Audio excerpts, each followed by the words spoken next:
L'amour de Dieu est bien plus que ce qu'une langue peut dire.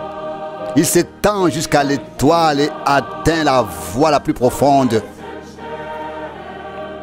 du péché. Pour les cœurs pécheurs chargés de dettes, Dieu a donné son Fils. Il a réconcilié son enfant égaré et lui a pardonné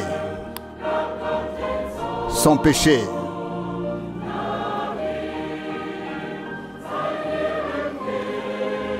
Il a donné son Fils. Il a réconcilié son enfant égaré et lui a pardonné son péché. Oh, amour de Dieu, riche et pur, si infini et si pur,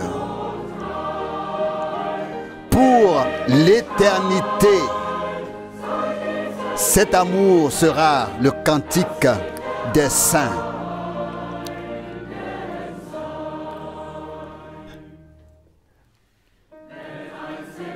Lorsqu'un jour ce temps disparaîtra et que les royaumes terrestres s'évanouiront ici-bas, quand des hommes qui n'ont jamais voulu prier imploreront le secours de la montagne du rocher, alors l'amour de Dieu s'arrête, si illimité et si pur. La grâce de la rédemption pour le pécheur sera toujours le cantique des saints.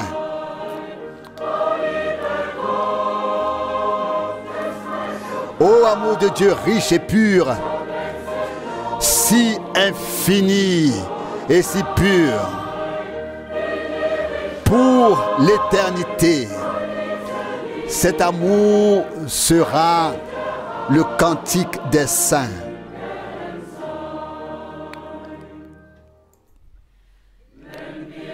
Si nous remplissions la mer d'encre, et si le ciel était un parchemin, si chaque brin était une plume, et qu'on pourrait écrire avec, l'amour de Dieu consomme la vaste mer. Les livres ne pourraient jamais tout contenir, quelle que soit leur valeur.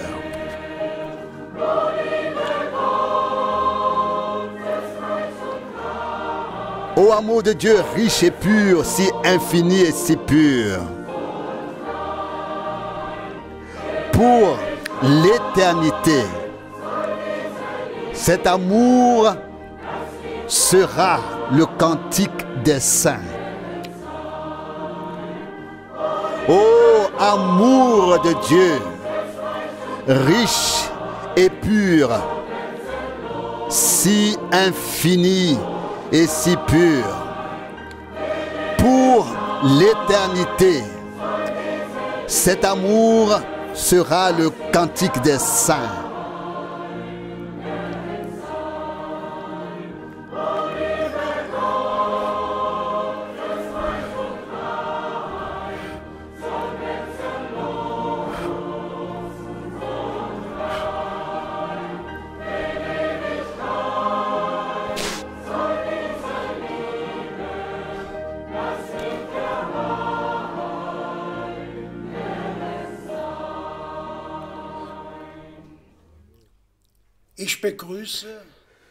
Je salue tous les frères et sœurs dans le Seigneur à l'occasion de cette émission mondiale avec la parole de l'Écriture tirée du chapitre 3 de Tite, du verset 4 à 7. Tite, chapitre 3, des versets 4 à 7. Mais lorsque la bonté de Dieu, notre Sauveur, et son amour pour tous les hommes ont été manifestés, verset 5, il nous a sauvés, non par des œuvres de justice que nous aurions accomplies nous-mêmes, mais selon sa miséricorde, par le bain de la nouvelle naissance et le renouvellement du Saint-Esprit. Verset 6, qu'il a répandu sur nous avec abondance par Jésus-Christ, notre Sauveur. Au verset 7, afin que par sa grâce, nous soyons déclarés justes et selon notre espérance, héritiers de la vie éternelle. Que le Seigneur bénisse tous ceux qui écoutent sa précieuse parole. Avant d'écouter la prédication, je vais vous lire une parole de salutation de frère Franck. Frères et sœurs, bien-aimés, je vous salue très cordialement dans le monde entier au nom très cher de Jésus-Christ. C'est avec une grande reconnaissance que je jette un regard sur les 70 années, les 70 années de mon ministère au cours desquelles Dieu a béni toute la terre. Il était dans le plan de Dieu de révéler tout son conseil à notre époque et de proclamer le message éternel du salut à toute la création. Mais maintenant, à 90 ans, à 90 ans, mon corps s'est affaibli. Je me sens comme Paul, qui écrit dans Galates 4, verset 13, vous savez que c'était dans une faiblesse physique que je vous ai la première fois annoncé le message du salut. Verset 14. À cette époque, malgré l'offense que ma condition corporelle devait vous causer, vous ne m'avez pas traité avec mépris, ni rejeté avec dégoût. Mais vous m'avez accueilli comme un ange de Dieu et même comme le Christ Jésus. Comme je l'ai souvent dit ces derniers temps, Frère Branham a exécuté son ministère et j'ai exécuté le mien. Personne n'a besoin de s'attendre à moi. Le Seigneur lui-même, dans le monde entier, fera l'achèvement. Mon souci a toujours été de relier les croyants à Dieu. Nous ne sommes pas de ceux qui suivent Paul ou Branham, mais nous suivons Jésus-Christ, notre Seigneur et Sauveur. Aussi certain que le Seigneur lui-même a achevé son œuvre de création, c'est aussi certain qu'il achèvera lui-même aussi son œuvre de rédemption. Ce qui importe maintenant, c'est que tous les vrais croyants dans le monde entier ne croient plus que ce que disent les Écritures. Ce n'est qu'ainsi que l'Église entrera dans l'unité de l'Esprit et que tous ceux qui sont de Dieu entendront la voix de la parole de Dieu. Soyez tous bénis dans le monde entier, dans tous les peuples et toutes les langues. Au saint nom de Jésus. Amen. frère Franck. Nous sommes reconnaissants au Seigneur de pouvoir être à nouveau ici ce matin. J'espère seulement que tous ceux qui s'attendaient maintenant à être dans l'autre bâtiment ont déjà surmonté le fait que nous soyons ici ce matin. Ce sont parfois des détails que l'ennemi fait apparaître si grands sous nos yeux afin que toute bénédiction disparaisse. Et c'est là que nous devons être très attentifs à ce que cela ne se produise pas et que nous prenions vraiment les choses comme elles viennent. Et c'est ainsi que nous serons bénis. Comme l'a dit notre cher frère en rentrant chez lui, il a entendu dire que Dieu avait béni. Et on l'entend partout. Les gens disent qu'ils n'ont jamais fait l'expérience d'une telle profondeur de la parole avec Dieu et d'une telle communion d'esprit auparavant. Et j'espère seulement que les attentes de ces personnes ne sont pas et ne seront pas dirigées vers un homme, mais vers Dieu. Vers Dieu. Et demeureront dirigés seulement vers Dieu.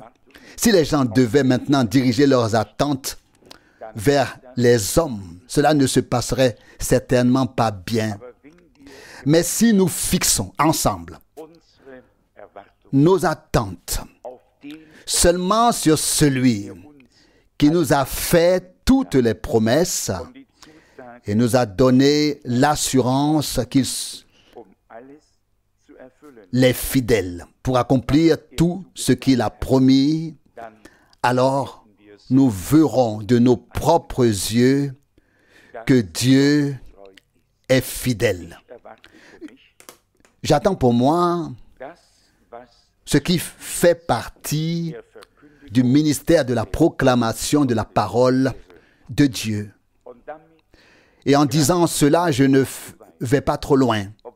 Bien que parfois je dise déjà au Seigneur, ce serait bien s'il y avait un prophète de Dieu parmi nous et on pourrait lui demander. Mais nous constatons alors que même le plus grand prophète de Dieu ne pourrait pas nous donner d'autres réponses que celles que Dieu nous a déjà données dans sa parole. Est-ce vrai ou non? Alors nous cessons de nous agiter devant Dieu et disons, Seigneur, tu as déjà répondu en fait. Mais nous n'avons pas encore tout à fait compris cela. Nous voulons et cherchons toujours une réponse quelconque. Et en fait, nous la trouvons déjà dans les Saintes Écritures. Oh, quelle grâce! J'ai aussi constaté combien une seule phrase prononcée à un malade peut être grave. Peut être grave. Et si nous devons peser les mots, c'est certainement le cas lorsque des personnes ont déjà été frappées par le destin. J'ai moi-même été très touché par une affaire où qu'elle se soit produite, c'est la même chose. Mais une sœur rend visite à une autre sœur. L'une est en bonne santé et se porte bien et l'autre est, pour ainsi dire, sur son lit de mort avec un cancer. Et alors, celle qui est en bonne santé dit à la malade, « Sais-tu quelle différence il y a entre nous deux? J'ai la foi et toi, tu as la maladie. » Et vous pouvez vous imaginer ce que cela signifie pour une personne qui a déjà du mal à se gérer elle-même et qui est déjà engagée dans un combat intérieur qu'il est difficile de comprendre et encore plus de traverser. Et la sœur en bonne santé s'en est allée avec un sourire et un Alléluia et un loué soit le Seigneur. Et la malade, on pourrait presque le dire, était allongée là-bas dans le désespoir de son âme. Frères et sœurs, certaines choses me vont droit au cœur. Pesons les mots que nous voulons prononcer. Que chacun soit lent à parler, prompt à écouter, mais lent à parler. Et encore plus lent encore à se mettre en colère. Si nous devons d'une manière ou d'une autre faire des visites et parler aux gens, que ce soit avec des paroles imprégnées de l'amour divin, des paroles dans lesquelles la main tendue de notre Dieu est visible, des paroles qui relèvent l'autre, car certains, peut-être tous, sont déjà à l'agonie, l'un d'une certaine manière, l'autre d'une autre. Et c'est là que l'on prend conscience de ce que signifie avoir l'amour de Dieu dans son cœur. Et l'amour n'ajoute pas à la souffrance de l'autre davantage de douleur et de souffrance. Mais l'amour souffre avec l'autre, porte avec lui, tolère avec lui. C'est cela. C'est cela qui doit être révélé, manifesté maintenant. Tout le reste n'était qu'une attitude pieuse et religieuse et chacun pensait être dans son bon droit. Mais Dieu veut nous amener à devenir réellement une bénédiction les uns pour les autres et à ôter de nos cœurs tout ce qui nous empêche d'avancer nous-mêmes spirituellement. Car nous avons reçu les plus grandes révélations de la parole de Dieu. Mais s'il y a des obstacles dans nos cœurs, que se passe-t-il alors? Nous ne pouvons alors pas aller de l'avant. Nous sommes comme des personnes liées par les circonstances. Puisse le Seigneur mettre en nous tous un tel désir de devenir une bénédiction les uns pour les autres, de nous porter les uns les autres. Que chacun prenne les autres tels qu'ils sont et que chacun serve à l'autre. Alors Dieu bénira, il sera avec nous. Je pense que c'était l'avant-dernier verset ou même le dernier où les deux, comme il est dit ici, Psaume 21, verset 13. Psaume 21, verset 13. Car tu les obligeras à prendre la fuite, tu viseras leur visage avec ton arc. Ce n'est pas nous, ce n'est pas toi, c'est le Seigneur qui, pour sa gloire, pour sa justice, pour sa vérité, mettra ses ennemis en fuite.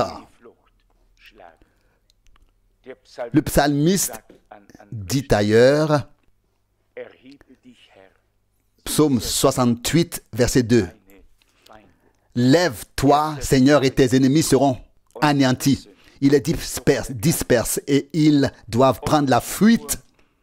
Et le roi n'est pas le seul à se réjouir de l'aide de Dieu, comme nous l'avons lu. Le roi se réjouit de ton secours. Psaume 21, verset 2. J'ai envie de dire que même un mendiant se réjouit de l'aide que Dieu lui apporte.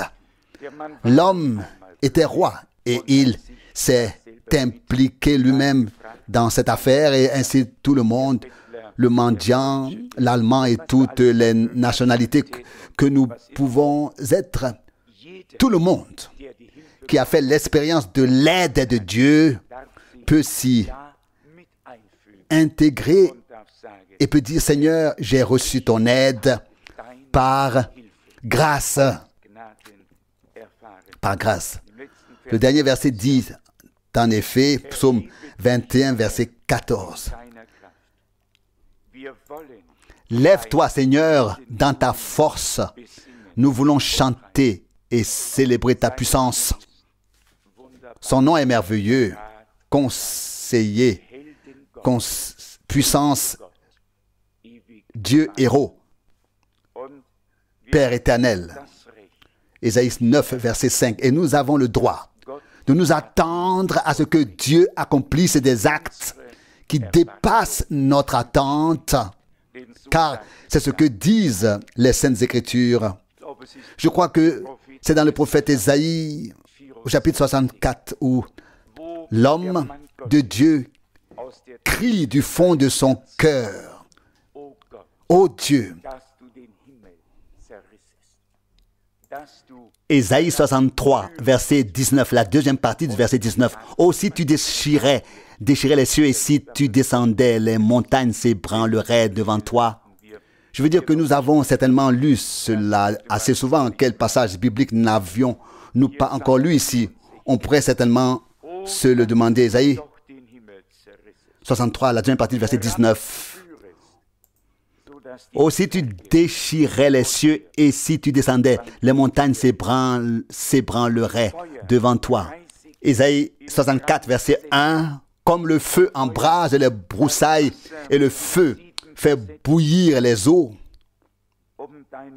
pour faire connaître ton nom à tes adversaires, afin que les peuples tremblent devant toi. » Verset 2. En accomplissant des actes terribles qui dépassent notre attente. Que Dieu fasse cela par grâce. Nous voyons en effet que les choses prennent forme à tout égard. Personne ne sait combien de temps cela va encore durer. Mais nous savons tous que nous vivons dans les derniers temps et que même la fin des temps aura une fin et que le Seigneur reviendra pour prendre les siens à la maison. Je l'ai également exprimé à mes enfants lorsque nous étions assis ensemble, puis à mon cadet, le jour de mon anniversaire, j'ai dit, quand voulez-vous servir le Seigneur?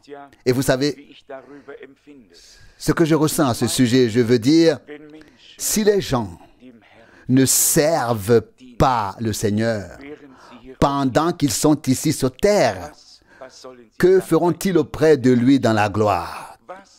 Qu'est-ce qui les attire vers lui s'ils n'ont même pas de temps à lui consacrer ici? S'ils passent à côté de lui ici, qu'est-ce qui les attirera là-bas? Je crois que tout homme qui a vraiment fait l'expérience de la grâce de Dieu le sert. Et le Seigneur dit, je veux dire que c'est dans le prophète Malachi, alors vous verrez la différence entre celui qui sert Dieu et celui qui ne le sert pas. Et qu'est-ce que cela implique? Sûrement pas seulement faire quelques phrases pieuses à un moment donné, mais que nous soyons à la disposition du Seigneur, de tout notre cœur et de toute notre âme, avec tout ce qui est en nous. Je ne suis pas préparé à ces questions ni à ces paroles, mais il faut que cela soit écrit. Est-ce Malachie 3, verset 18?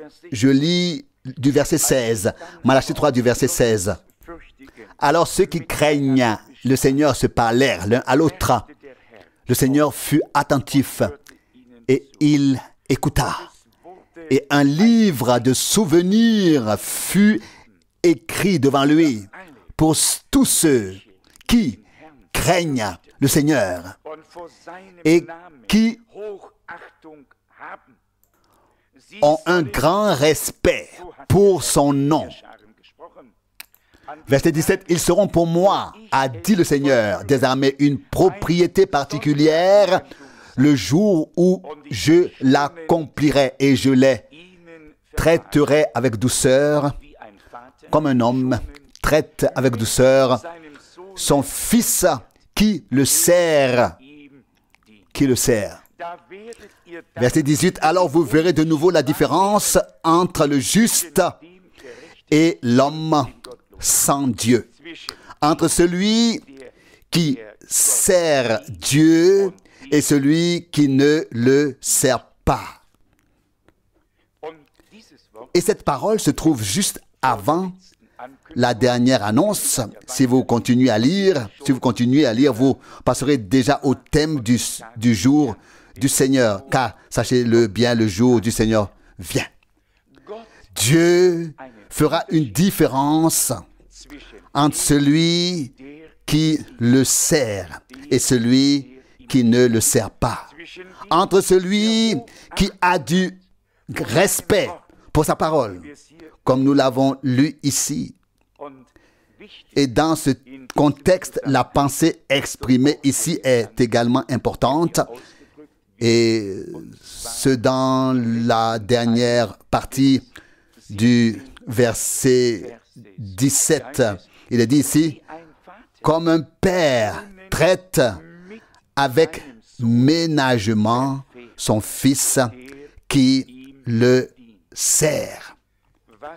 À quoi sert un père, le meilleur de ses fils, s'il n'est pas à sa disposition, s'il suit ses propres voies et s'il est, pour ainsi dire, l'offense du père?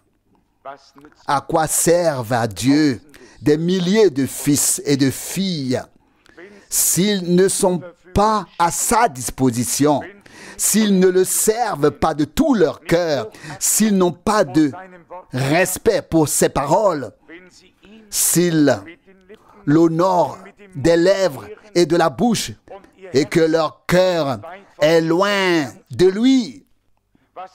À quoi lui servent alors tous ses fils et toutes ses filles s'ils suivent leur propre voie? Ils sont sa douleur et lui causent du souci et de la peine. Je veux dire qu'aujourd'hui, nous ne parlons pas d'infaillibilité. Je veux simplement dire que nous devons comprendre qu'en tant qu'assemblée, ici sur terre, nous sommes conçus dans un but très particulier, à savoir être à la disposition de notre Dieu, le servir de tout notre cœur. Et ce sont ces gens-là qui feront l'expérience de cette différence. Comme c'est écrit ici, verset 18, vous percevrez alors à nouveau la différence entre le juste et l'homme sans Dieu, donc l'impie, entre celui qui sert Dieu et celui qui ne le sert pas. Les hommes peuvent servir une communauté religieuse, une société, une communauté religieuse, ils peuvent se servir eux-mêmes et être à leur disposition. Mais Dieu cherche ses fils et ses filles sur lesquels il a des droits et il veut que nous soyons à sa disposition. Que dit Paul dans Galates chapitre 1. En fait, une parole magnifique. Et puisse-t-elle s'appliquer à nous tous? Il est dit ici dans Galates 1, au verset 13. Galates 1, verset 13. Vous avez entendu parler de ma conduite passée dans le judaïsme, à savoir que j'ai persécuté sans mesure l'Église de Dieu et que j'ai cherché à la détruire. Verset 14, et que j'ai précédé beaucoup de mes contemporains dans mon peuple par ma passion pour le judaïsme, étant particulièrement zélé pour les traditions transmises par mes pères. Verset 15. Mais quand il a plu à celui qui m'a mis à part dès le ventre de ma mère et qui m'a appelé par sa grâce. Verset 16. De révéler son Fils en moi, pour que j'annonce le message de son salut parmi les païens. Je ne me suis pas adressé immédiatement à des hommes de chair et de sang. Verset 17. Je ne suis pas non plus monté à Jérusalem vers mes prédécesseurs dans l'apostolat. Non, je suis allé en Arabie, puis je suis retourné à Damas. Qu'est-ce que c'était? Dieu s'est révélé à un homme qui avait fait du zèle pour une cause qu'il avait considérée comme juste. Mais il n'avait pas compris que le temps était avancé et que toutes les prophéties avaient déjà trouvé leur accomplissement. Il a néanmoins réussi à se connecter à l'action de Dieu. Et c'est cela ce qui est important pour nous. Peu importe ce pourquoi toi et moi avons œuvré. Peu importe ce à quoi nous avons consacré notre temps. L'important, c'est que nous comprenions maintenant que Dieu veut se révéler à nous et à travers nous, parce que c'est l'heure, parce que ce sont les jours de la visitation de grâce divine. Parce que c'est la dernière génération prophétique dans laquelle une grande partie de la parole de Dieu s'accomplit.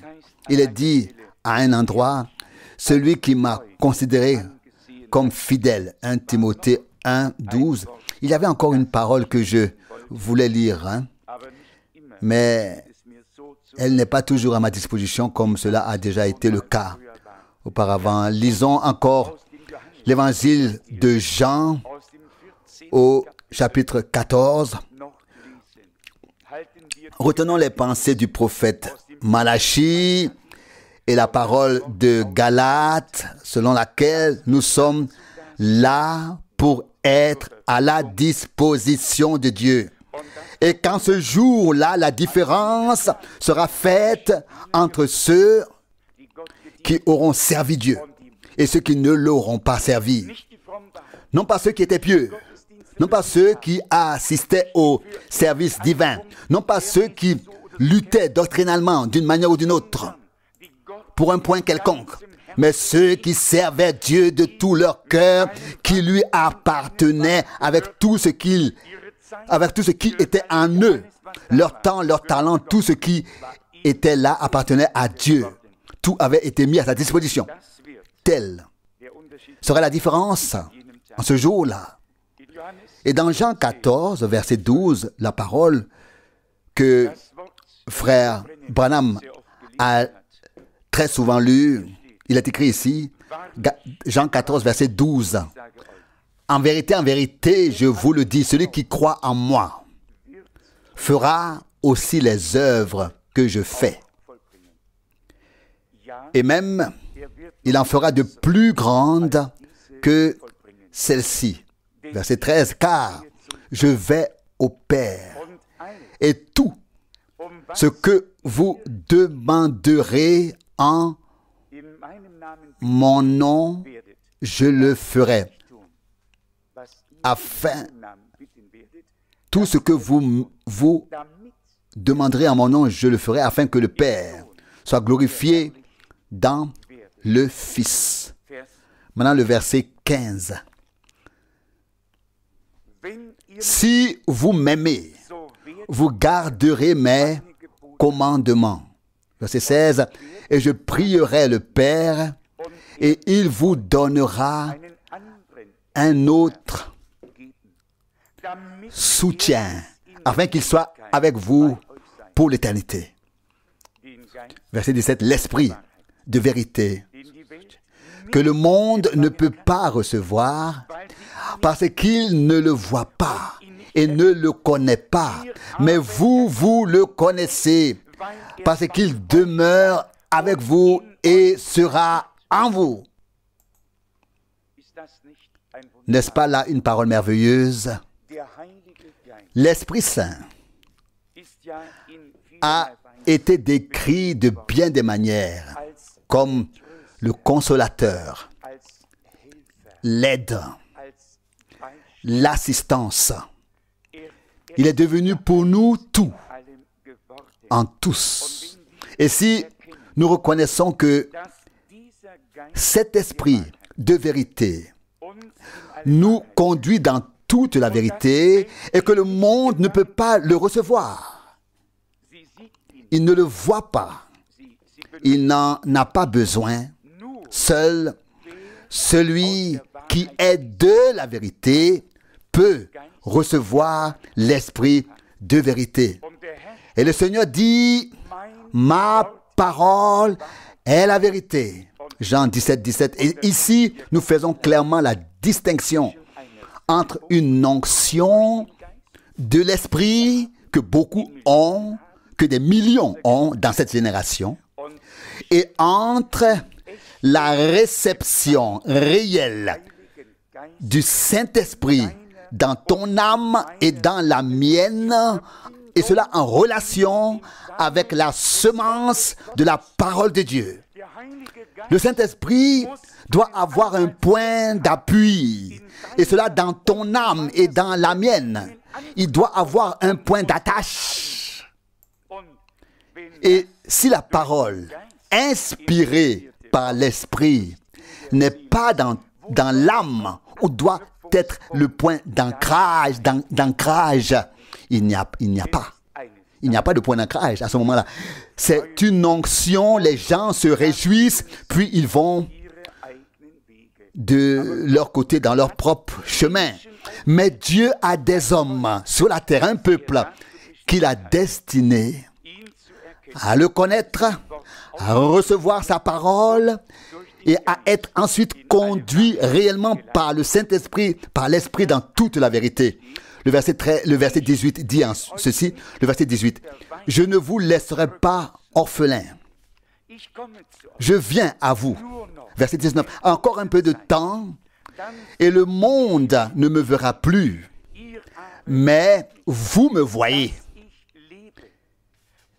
Je vis, et vous vivrez aussi. » Verset 20, « En ce jour-là, vous connaîtrez que je suis dans mon Père, que vous êtes en moi et que je suis en vous. » Ça, c'est l'effet produit par la parole et l'Esprit de Dieu, que de nous faire reconnaître cela. Et maintenant, nous voulons effectivement nous poser la question très concrète de savoir si cela s'est déjà produit. Il est dit ici, donc si cela vient ainsi, verset 18, « Je ne veux pas vous laisser orphelins, je viens à vous, je vous donne mon esprit. » Au verset 19, « Encore un peu de temps, et le monde ne me verra plus, mais vous me voyez, je vis et vous vivrez aussi. » Maintenant, et alors cela viendra, verset 20, « En ce jour-là, vous connaîtrez que je suis dans mon Père, que vous êtes en moi, et que je suis en vous. » j'ose répondre à la première partie par un oui clair, car nous avons tous reconnu que Dieu était en Christ et Christ en Dieu, que le Seigneur Jésus est la révélation de Dieu dans la chair. Nous l'avons compris, cela ne nous pose aucun problème. Mais maintenant, cette première partie doit entraîner la deuxième, sinon l'effet n'est pas là. Sinon, le sens et le but de ce que Dieu avait prévu ne sont pas atteints. Ne sont pas atteints. Et il est dit ici, je le relis volontiers, verset 20, « En ce jour-là, vous connaîtrez que je suis dans mon Père. » Bon, nous venons de dire que nous l'avons reconnu. Mais maintenant, verset 20, « Et vous êtes en moi. » Avons-nous reconnu et reçu dans nos cœurs avec la même clarté divine que Dieu en Christ nous a certainement réconciliés avec lui-même, que nous sommes des rachetés dans le Rédempteur et que c'est notre état actuel, réel. L'avons-nous reçu dans la foi? Dans la foi, je ne sais pas. Je ne sais peut-être pas l'exprimer assez clairement, mais je pense que la parole de Dieu le dit très clairement. Donc, lorsque cela se produit, que l'Esprit vient, l'aide, le consolateur, le soutien, et qu'il nous ait dit, je ne vous laisserai pas orphelins, mais je vous enverrai l'Esprit de vérité que le monde ne peut pas recevoir. Et ensuite, verset 19, encore un peu de temps, et le monde ne me verra plus. Mais vous, vous me voyez. Je vis et vous vivrez aussi. Verset 20, ce jour-là, vous saurez que je suis dans mon Père, que vous êtes en moi et que je suis en vous.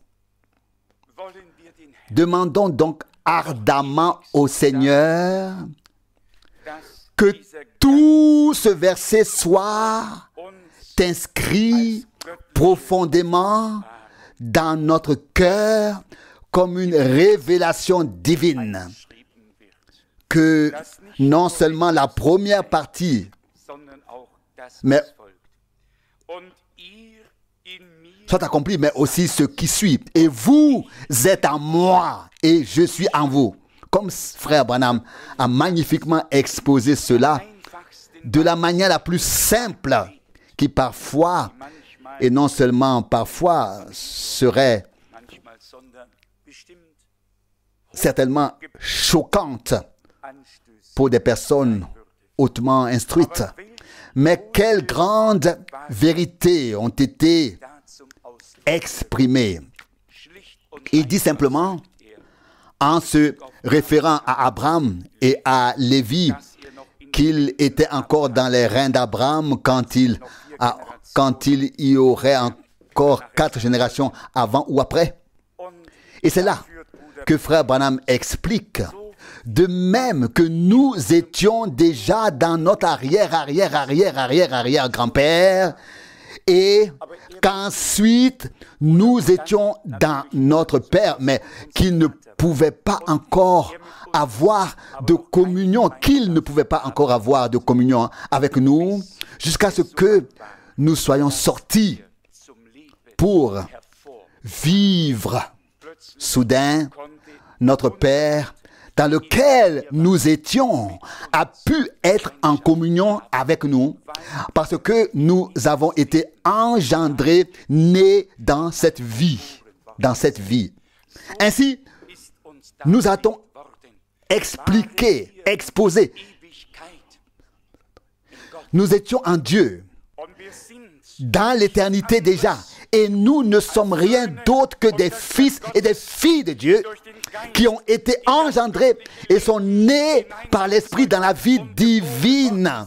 Et sont nés par l'Esprit dans la vie divine. Nous étions en Christ et nous serons éternellement avec lui et en lui. Toutes ces pensées sont si merveilleuses. Et je pense qu'il n'y a jamais eu d'époque où les choses divines et l'ensemble du plan de salut ont été exposés de manière aussi simple, mais aussi complète et aussi profonde qu'en ces jours. Mais à quoi cela nous servait-il de tout dire?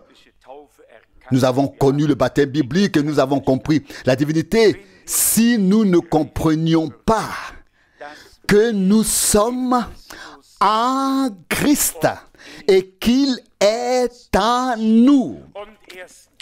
Et ce n'est qu'alors que nous avons confiance en Dieu, tant que la confiance fait défaut. Car nous doutons alors, pour ainsi dire, de ce que Dieu a fait pour nous et en nous.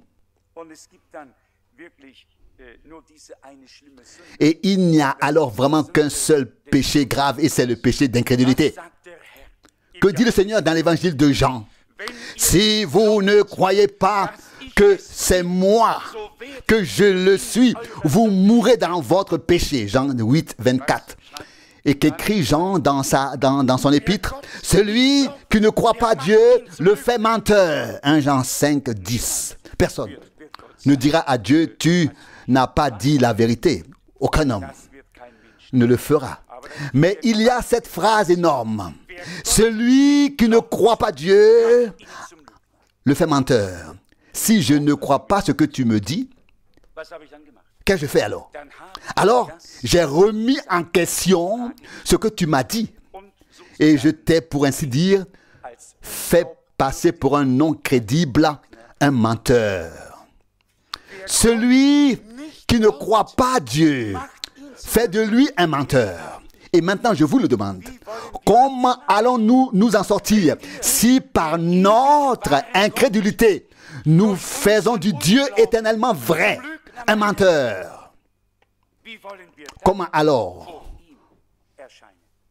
allons-nous nous présenter devant lui, apparaître devant lui, lui le véritable? Puissions-nous avoir à cœur que toute parole de Dieu est vraie, aussi vraie que Dieu lui-même. Toute parole de Dieu est véritable. Et pourtant, cette parole est sortie de sa bouche. Et il est dit ici encore dans l'évangile de Jean, au chapitre 15 maintenant, au verset 18. Jean 15, verset 18. Si le monde vous hait, considérez qu'il m'a haï avant vous. Verset 19. Si vous étiez du monde, le monde vous aimerait comme étant des siens. Mais parce que vous n'êtes pas du monde, mais que je vous ai choisi du milieu du monde,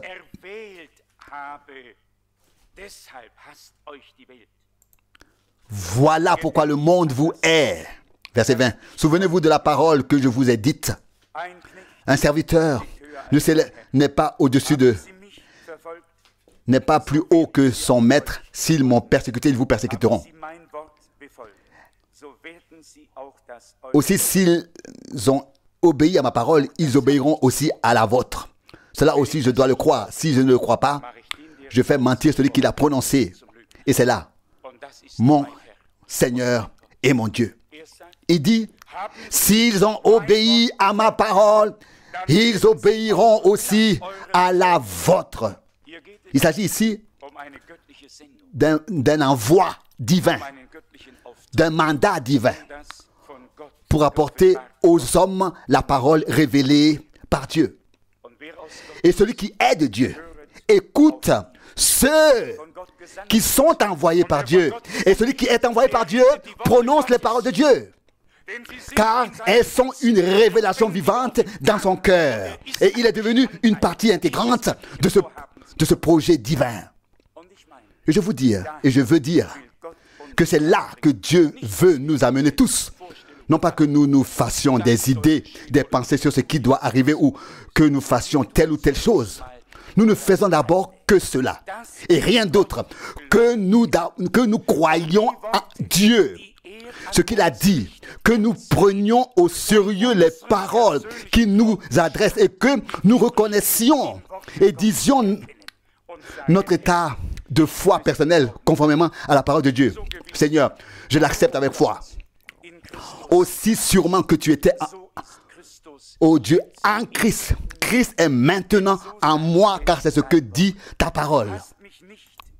Tu ne m'as pas laissé orphelin, mais tu m'as donné ton esprit. Il est mon avocat, mon aide, mon consolateur. Il me conduit dans toute la vérité. Qui d'entre nous pourrait s'attribuer la moindre chose? N'avons-nous pas tous marché dans l'obscurité? N'avons-nous pas tous ignoré les choses que Dieu avait prévues pour ce temps? Mais Dieu s'est tourné vers nous dans sa grâce et veut aujourd'hui nous fortifier dans la foi. Dieu n'a aucun intérêt à abattre ses enfants. L'ennemi le fait déjà généreusement. Dieu n'a pas besoin d'y ajouter quoi que ce soit. Mais Dieu est intéressé à nous relever, à nous fortifier dans la foi, à nous fortifier ainsi. Pas seulement en disant nous avons été bénis maintenant. Je veux vous dire quelque chose. À moins que nous ne nous placions sur la parole précise de Dieu et que nous disions, Seigneur, aujourd'hui, je prends ma position dans la foi. Je reconnais ce à quoi tu m'as destiné et élu et choisi. Si nous ne remercions Dieu qu'en général et que nous n'avons pas, en le faisant, sa parole devant nous pendant que nous le remercions, mais que nous passions à côté de ce qui est écrit, cela ne marche pas.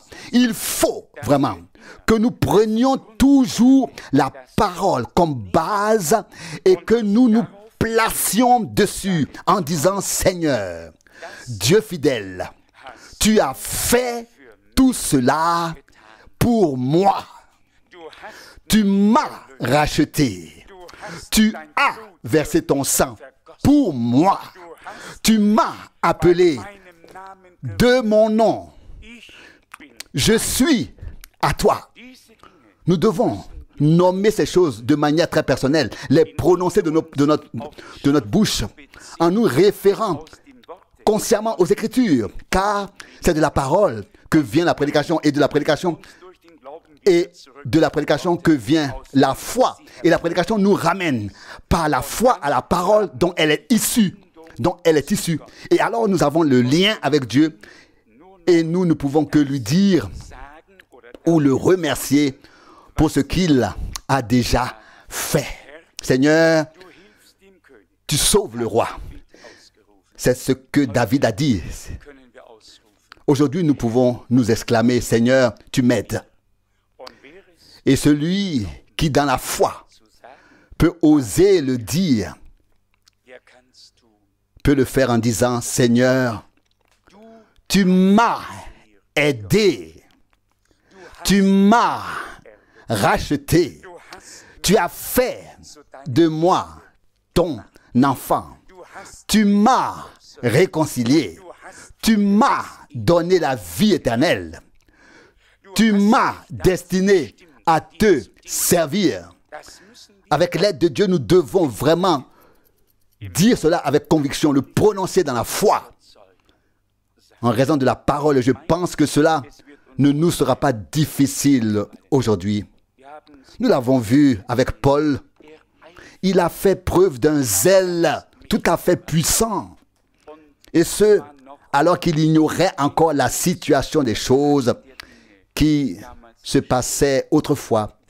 Mais ensuite, le Seigneur s'est révélé à lui et il a combattu de la même manière pour l'évangile de Jésus-Christ.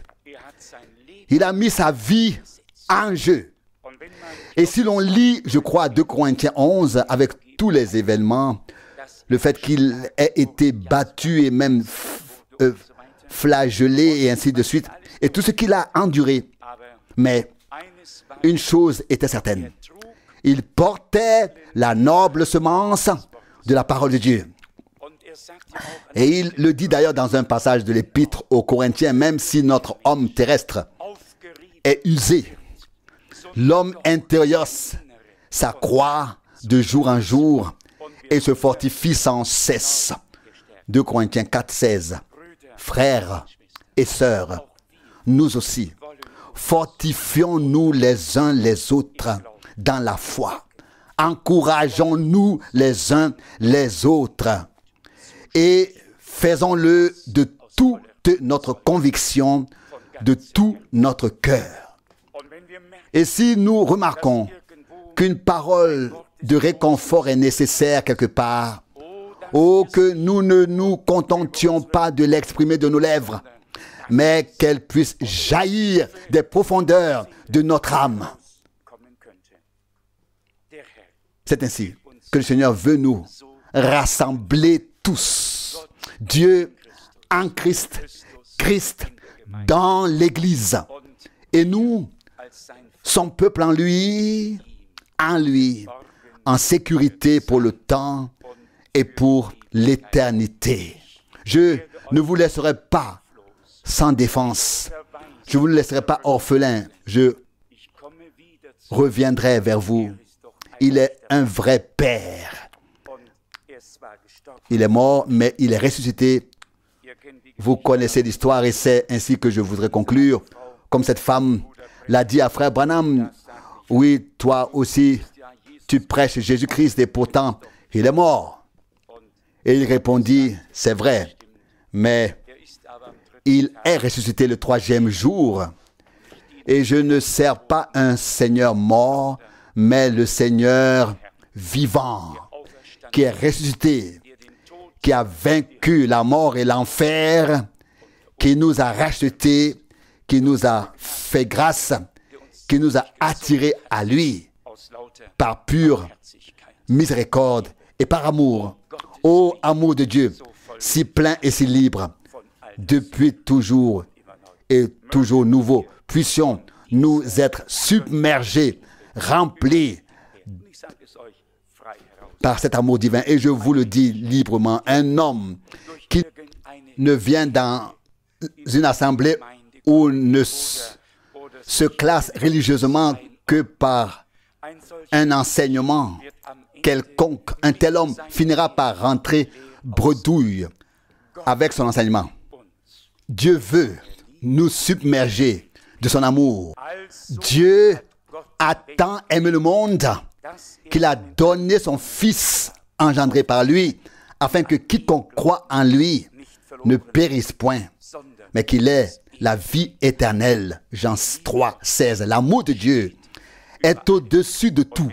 Et si nous l'avons vraiment reçu, car dans l'amour, il y a la réconciliation, dans l'amour, il y a le pardon, la grâce, le salut, la vie éternelle. Tout est manifesté dans l'amour de Dieu et par l'amour de Dieu sur la croix à Golgotha. Et c'est une parole du Seigneur. Tous les rachetés porteront dans leur cœur ce qui s'est passé à Golgotha par notre Rédempteur. Et cela sera manifesté par eux. La parole de la croix n'est pas une prédication vide sur des choses qui se sont passées qu'il faudrait éventuellement considérer du point de vue de l'histoire ou même de l'histoire du salut. Mais là, quelque chose s'est passé avec toi et avec moi, pour toi et pour moi. Nous participons à ce que Dieu a fait. Puissions-nous aujourd'hui, submergés par la grâce et l'amour de Dieu, offrir à notre Seigneur de tout notre cœur et de toute notre âme le remerciement qui lui est dû.